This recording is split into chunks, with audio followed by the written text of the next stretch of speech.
Go is a 1952 novel by the American author John Clellon Holmes.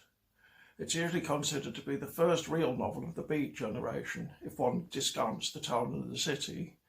But in my opinion, it's also the best. Most people's first choice would be Jack Kerouac's On the Road, which appeared a full 5 years later. Interestingly, Holmes himself agreed. But On the Road is not to everyone's taste. Many modern readers find Kerouac's spontaneous writing style. He apparently wrote the novel in under a month in a non-stop typing marathon, a little hit and miss. By contrast, Go is consistently well written and carefully structured. Like most Beat novels, it's semi-autobiographical. It tells of the author's close association with the central members of the Beat generation, Allen Ginsberg, Jack Kerouac, Neil Cassady and William Burroughs, amongst others, and his desire to balance the expectations of his married life against his attempts to keep up with his friends' unconventional lifestyles. Throughout, he presents himself as more conventional than not, and in some ways his self-portrait as an unsympathetic one.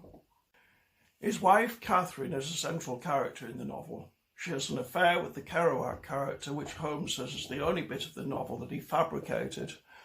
Well-rounded female characters are rare in Beat literature. To see why, I'd recommend The Beats, a graphic history by a variety of authors. But Catherine bucks the trend. I've used the cover of the Penguin edition for this presentation, even though I'm not that keen on it. It's a little too Kerouac-y. However, the Penguin does have two excellent introductions, one by James Atlas, the other by Holmes himself, and two afterwards, one by Seymour Crim, the other by Anne Chartres.